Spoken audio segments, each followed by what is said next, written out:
What is going on, everybody? Welcome back to the channel. First and foremost, if you haven't already, you know the drill. Subscribe, hit the post notification bell so you'll know whenever I put out any content and all the good stuff. You know how that goes. So, Falcons, great win versus Carolina on Sunday. Came away in the second half with an overall good performance in the second half. It's always great to win versus a division rival. We know there's still stuff to clean up on, but nonetheless, first week one win in 6 years, you got to take it. Now, back at the Benz, wearing the throwbacks. We are bringing out the throwbacks for the first time of 3 times we'll do it this season on Sunday as we welcome the Cheeseheads into A-Town. We will welcome Jordan Love and the 1-0 Green Bay Packers into Atlanta in a battle of 2 early unbeaten teams in the NFL. Falcons obviously won divisional opponent Carolina last week, won 24-10. Green Bay went into Chicago and did what they always do. They dominate the Bears. Won 38-20. Jordan Love, nice showing. And now these two teams look to improve and remain unbeaten early on this season. So, without further ado, how can the Falcons win this game? What do we need to be concerned about from Green Bay? What can we improve on? What do we need to do to win this game? How do I think this game is going to go? Let's get right into this. First thing we're going to look at is the injury report. Starting off for the Falcons, the only thing that is concerning is Troy Anderson. He's in concussion protocol. He didn't practice Wednesday. That's definitely, looking at it, not a good sign because obviously Troy Anderson, he is one of those players you're looking to see growth out of this year. But also the fact that it's just him, obviously concussion protocol, you have to take it seriously.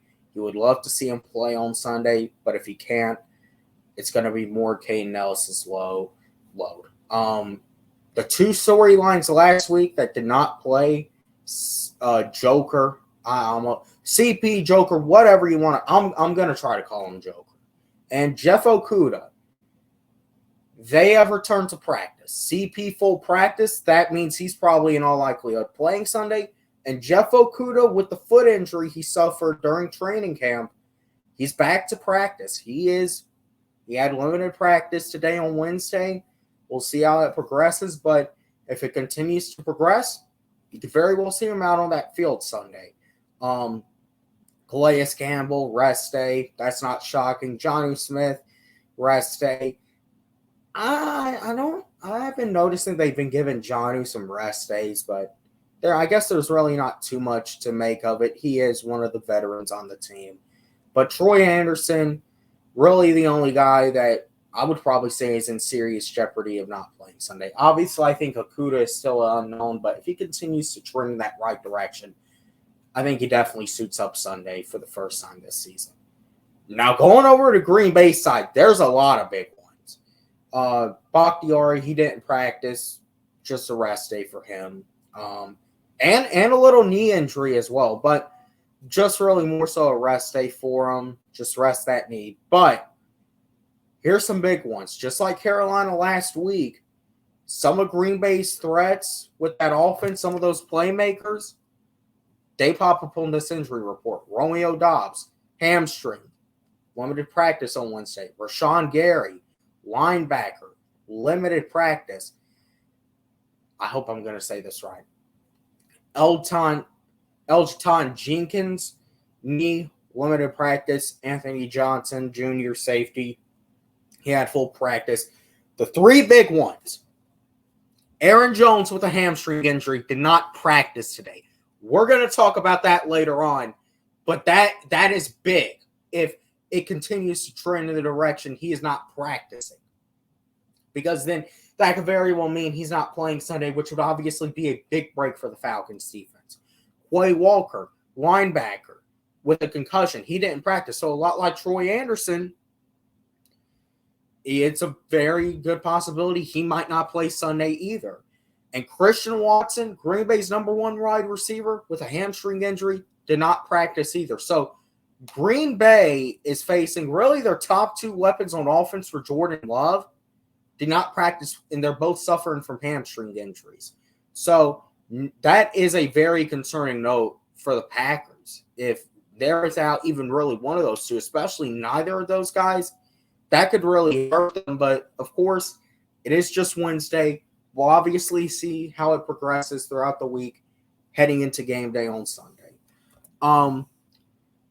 But what we are going to talk about is Green Bay's running game.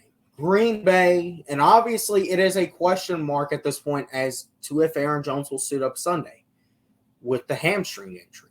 But whether he does or he does not, you cannot deny that Green Bay has one of the best backfields in the NFL. So do the Atlanta Falcons, but the Green Bay Packers have had one of the best backfields in the NFL for the past few years with Aaron Jones and A.J. Dillon. A.J. Dillon, he's a physical back.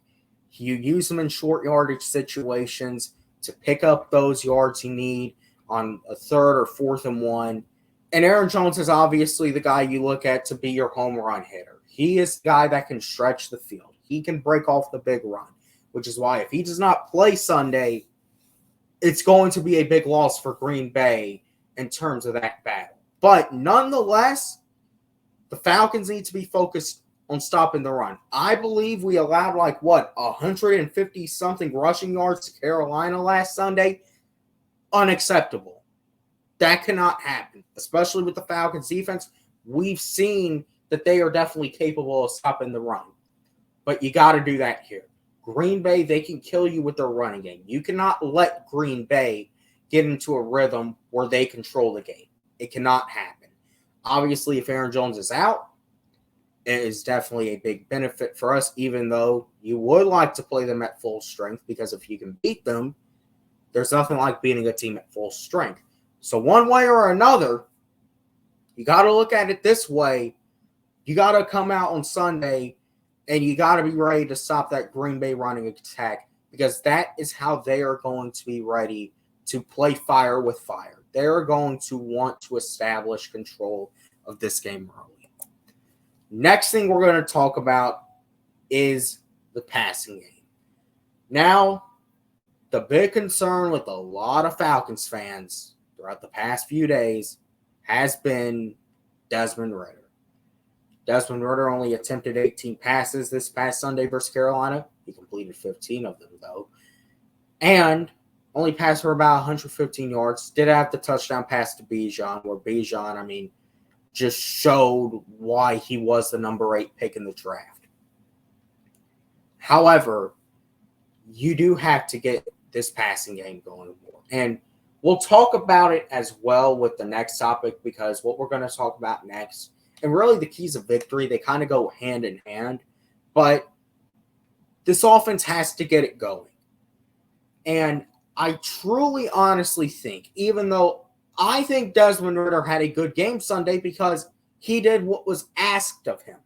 He didn't go out and screw up the game. And that was the situation for that game. But nonetheless, you do have to build Desmond Ridder's confidence up. You do have to trust him more in situations. Obviously, there are concerns with the O-line that you have to shore up, and we'll talk about in a second. However, you have to trust Desmond Ridder. In my opinion, you still stick with the run. That is your bread and butter, and we all know that. But get the play action game going. Arthur Smith, I personally believe, and it's been said by many others, he is one of the best play designers in the entire league. But he's got to show that Sunday. He's got to dial up some plays that favor the quarterback, that favor the weapons, favor who Desmond Ridder can be targeting. Obviously, he is a game manager, but you have to slowly build him up. You can't, I will say this, you can't be relying on the running game all 17 games. The passing game is going to have to step up at some point. I think if you let Desmond Ridder get more comfortable and confident, he can be, I'm not going to say to a level of a Patrick Mahomes, But he can be a dangerous passer in the NFL. You saw that passing made to Kyle Pitts last week. I mean, he put it right on the money. It was a beautiful throw. So you have to trust in Desmond Ridder. And I understand the notion he hasn't thrown an interception yet. He's the only quarterback in NFL history to start 5 games and not throw an interception. Obviously, he is going to throw an interception at some point. It happens to every quarterback. But you have to trust him. You have to be confident in him. And you have to let him do his thing and let him grow. Obviously, you still got the running game to lean on. But I would definitely like to see a little more out of the passing game this Sunday. But in order to see some more out of the passing game, the O-line has to improve. Now, why is Caleb McGarry pictured here? Because even though it's not just Caleb McGarry, to me, the whole offensive line looked kind of off in that first half. Obviously, they got much better in the second half. But Caleb McGarry, he's the main suspect. Brian Burns was absolutely giving him the business in that first half.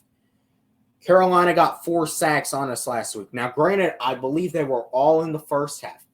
You notice where this is going? The second half, there was a lot of improvement. That improvement made in the second half versus Carolina has to carry over this week because Green Bay has Kenny Clark. Kenny Clark in the middle of that defense. I mean, he's one of the best nose tackles in the NFL. They can absolutely wreak havoc with him and those other guys that they have.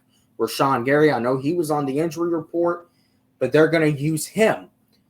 Green Bay can wreak havoc. That defensive line overall is a tough one to go up against. Both pass blocking and run blocking. The O-line is going to have to be on their A game this Sunday, one way or another. But especially in the pass game, if that means bringing in an extra tight end, which we almost always do anyway, but bringing in a Jonnu Smith or bringing in a John Fitzpatrick to help out Caleb McGarry and capitalize on those double teams because you know that they are going to be trying to capitalize on that. They're going to be testing Caleb McGarry. So you have to give him that help. So now going into the keys of victory. The first key of victory, obviously, stop Green Bay's rushing attack. Now, granted, if Aaron Jones does not play, obviously, I think that definitely helps us a lot, but you still have to stop that rushing attack because A.J. Dillon can do some damage. You cannot allow no 150 yards this week and expect a win. Because let me tell you something. If you let Green Bay get into a rhythm, they could very well come away with the win because they will have dominated the entire game. And it will be played at their pace. That's what they can do. That's really what they did last week versus the Chicago Bears. So you have to come out. You have to stop the run. Obviously, it's going to be a tough job. But I think if there's any defensive line that can neutralize that running game of Green Bay, I think it can be the Atlanta Falcons. We have talent, but that talent has to show on Sunday. Second key to victory, got to keep Desmond Ridder clean. We really already talked about this. Green Bay can wreak havoc. If you want to win this game, you cannot keep having 3 and out, 3 and out, 3 and out. Because unlike Carolina, Green Bay is a more gelled team. Jordan Love has been learning the past 3 years from Aaron Rodgers. So you think he hasn't picked up a thing or two? I think you saw last week for Chicago. He picked up how to own the Bears, and he threw 3 touchdowns in the process. If you go 3 and out like how you did in the first half, and you're not able to stop the run, this could kind of get out of hand quickly. So you have to protect the quarterback. You have to keep Desmond Ridder clean. And you have to let Desmond Ridder do his thing. You have to trust him because the third key to victory is you have to get your playmakers involved. Bijan, Pitts, Drake London. Drake London's going up against Jair Alexander. That's something I haven't talked about all game. Jair Alexander is one of the best corners in the NFL, and something else I haven't covered. Jerry Gray, who I personally think of as the mastermind behind this Falcons defense in secondary. Saw what Jesse Bates did last week. A lot of that probably in part due to Jerry Gray and Jesse Bates' natural instincts. But you got to give Jerry Gray a lot of credit. He is mentoring AJ, not just AJ, not just Jesse Bates, a lot of these guys right now. And these prior 2 years, he's been in Green Bay, and he helped with those guys like Jair Alexander, like Eric Stokes, those guys in Green Bay secondary. So that's something to look out for in itself. But Drake London, who, in my opinion, was very disappointing week one, it doesn't get any easier for him. He's going up against one of the top corners in the NFL. But nonetheless, you have to find ways to get your playmakers involved. Pitts, Bijan, Jonnu Smith, Mac Hollins, Drake London, go up and down the list. There are guys that can do damage. You just got to get the ball to them. Now, what do I think will happen? I think it's going to be a close game. I don't think it's going to be like last week. I think Green Bay is going to come down here and give us a tough battle. However, we're in the throwbacks, but more so, we're at home. Ritter has not lost at home yet. Obviously, he will at some point, but he hasn't lost at home yet. And another thing, too, I know the Cheeseheads are going to be in there, but man, seeing that energy week one in the Benz, I think we're going to be able to replicate some of that week two. I don't know if it's to the level we had last week, but I think we're going to bring that energy. And I think this game is going to come down personally to who makes the most plays in the second half to seal this ball game. And I think us being at home, Green Bay has not had a home game yet. They obviously went up to Chicago and whooped on the Bears. Now they got to come down here to Atlanta to face us. First 2 weeks on the road, that fatigue is going to slowly start to build up in that second half. We know what that can cause for. Mental errors. Players are going to get tired. I think that's going to allow the Atlanta defense to make a lot of plays. I think we're going to come in clutch in the second half. I think you can expect a big game out of Bijan Robinson in the run and passing game. Kyle Pitts, I'm going to continue to say it. I think this is a game you get your playmakers involved in. And I think Grady Jarrett's going to be wreaking havoc on that defensive side of the ball because we're going to have to stop that run. And Grady, obviously, is the heart and soul of this defense. You got to trust him. So, it's going to be a tough game. It's going to come down to the wire, I think. But I think in the end, the Falcons defense, like they did last week, are going to make the plays needed in the second half for the Falcons to pull away with a 27-23 win. I'll be in the Benz this Sunday. I'm hyped.